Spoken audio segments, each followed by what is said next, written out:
kryetari i kuvendit do të zgjidhet me kompromis dhe konsenzus. E para është e rëndësishme të thuhet që aktgjykimi i gjykatës kushtetuese në mënyrë precize në dispozitiv të tij thotë që seancat e zhvilluara deri sot kanë qenë në shkelje të kushtetutës. Këto seanca deri sot ju e dini që i ka drejtuar Avni Deari lëvizjeve vendosur. Pra mund të konstatojmë që gjithçka që ka ndodhur deri sot, gjykata kushtetuese ka konsideruar si shkelje kushtetuese nga ana e lëvizjes vendosur.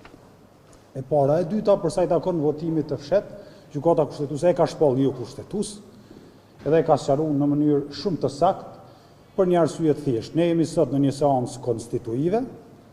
Në seancë konstituive, rendi i ditës, ka thonë gjykata, është i sqaruar me precizitet në nenin 8 të rregullores së punës së Kuvendit të Kosovës, dhe ai rendi i ditës nuk mund të ndryshohet asnjëherë.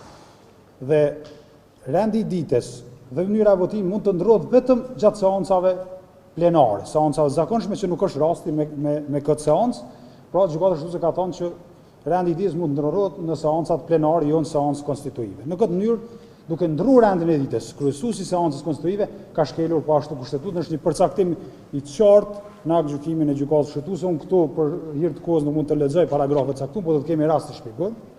Dhe treta, përsa i takon kandidatit, propozimit të kandidatit për kryetar kuvendi. Siç e tha zoti Tahiri, ne asnjëherë nuk e kemi kontestuar drejtën për me propozu partia që është fituese relative e zgjedhjeve kandidatin për kryetar, por kemi thonë ky kandidat nuk mund të imponohet pa konsenzus dhe pa kompromis me forcat politike.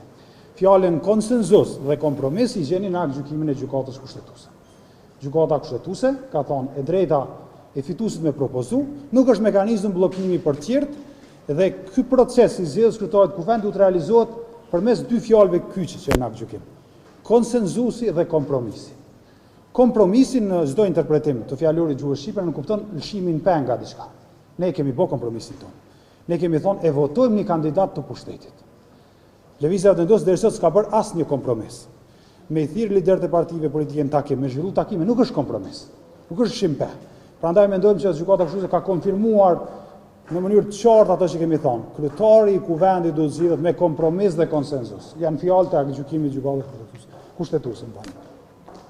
Dhe e fundi që dua të them është sa i takon takimit sotëm konsultativ të liderëve të partive politike, ku mungoi zoti Kurti, fatkeqësisht i dashur të vinte. Ky takim mendojmë ne është një reflektim pozitiv i lëvizjes vendose, konstaton, mendoj unë, shpreh ato që ata e dinë që kanë bërë shkelje deri sot, siç ka thënë gjykata, dhe e dinë që vazhdimi insistimin në votim të fshehur është po ashtu shkelje kushtetuese, por neve ky është një reflektim pozitiv të cilin ne mirëpresim dhe mendojmë që kjo duhet vazhdojë edhe nesër në takimin e liderëve të partive politike dhe në fund të kthehemi dhe të votojmë me votim të hapur siç kërkon. Faleminderit për pyetjen, është shumë e qartë, edhe aktgjykimi i gjykatës kushtetuese 2014 edhe ky. Thotë deputet duhet me votu për, kundër ose me abstenu në seancë konstitutive. Ne ato kemi bë derisa nuk është ndruar rendi i ditës. Në momentin që është ndruar rendi i ditës me kalu në votim fshehur, ne s'kemi pse votojmë në një vendimmarrje që jo kushtetuese. Pra nuk votojmë diçka që është jo kushtetuese. Gjykata kushtetuese edhe para 2014 dhe tash na detyron me votu, me shpreh votën tonë për kryetar kuvendit në procedurë kushtetuese, po s'na ka detyruar me votu gjëra jo kushtetuese. Prandaj na mendoj që jemi të qartë. Edhe prej ditës parë na kemi respektuar aktgjykimin e gjykatës kushtetuese, prej ditës parë kemi thonë kryetari i kuvendit nuk mund zgjidhet pa konsenzus, pa kompromis. Këto dy fjalë i keni në aktgjykimin e gjykatës.